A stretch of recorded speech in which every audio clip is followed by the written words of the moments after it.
আপনার অন্নপূর্ণা যোজনার টাকা এখনো ঢোকেনি, তাহলে আপনার স্ট্যাটাসে কি লেখা আছে সেটা একবার ভালো করে দেখুন, কারণ এই স্ট্যাটাসের মধ্যেই লুকিয়ে আছে আপনার টাকা কেন আটকে আছে, আবেদনটি কোন অবস্থায় আছে এবং আপনাকে কি করতে হবে।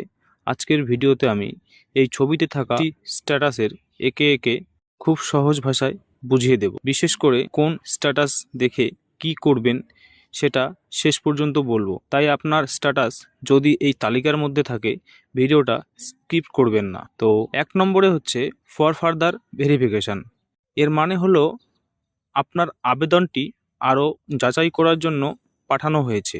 আপনার দেওয়া তথ্য বা নথিপত্র আরও একবার যাচাই করা হতে পারে। তো এখন আপনার করণীয় হচ্ছে আপনি যে তথ্য ও নথি দিয়েছেন সেগুলো ঠিক আছে কিনা নিশ্চিত করুন।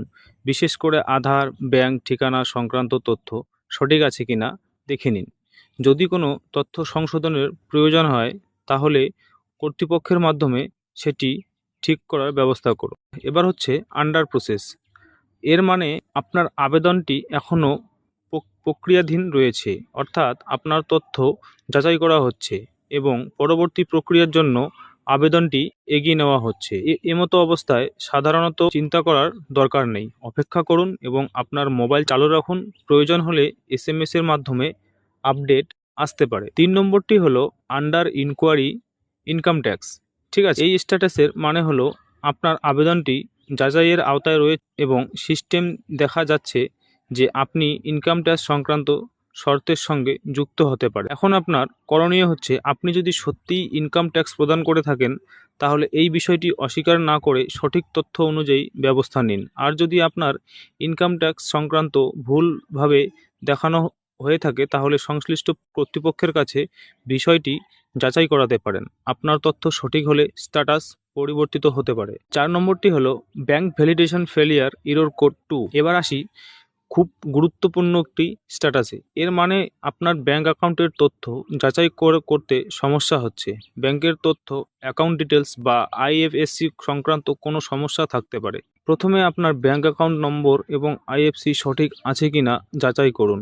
ব্যাংকের KYC আপডেট আছে কিনা সেটাও দেখে নিন। যদি ব্যাংকের তথ্যের কোনো সমস্যা থাকে তাহলে ব্যাংকে যোগাযোগ করে সেটি ঠিক করুন। প্রয়োজন হলে কর্তৃপক্ষের কাছে সঠিক ব্যাংক তথ্য দিয়ে আবার আবেদন সংশোধনের ব্যবস্থা করুন। তাহলে বন্ধুরা, আপনারা অন্নপূর্ণা যোজনার স্ট্যাটাসের মধ্যে কোন স্ট্যাটাস লেখা আছে কমেন্টে শুধু সেই স্ট্যাটাসের নাম লিখে জানান। আর এই ভিডিওটি আপনার পরিচিত এমন মানুষদের কাছে শেয়ার করে দিন যাদের অন্নপূর্ণা যোজনার টাকা এখনো আসেনি, কারণ আপনার একটি শেয়ারের মাধ্যমে হয়তো অন্য একজন মানুষ জানতে পারবেন তার টাকা কেন আসেনি এবং কি করতে হবে। ভিডিওটি উপকারী মনে হলে লাইক করুন, টেক ভাই চ্যানেলটি সাবস্ক্রাইব করুন এবং বেল আইকনটি প্রেস করে রাখুন। আবার দেখা হবে নতুন একটু গুরুত্বপূর্ণ আপডেট নিয়ে। ধন্যবাদ।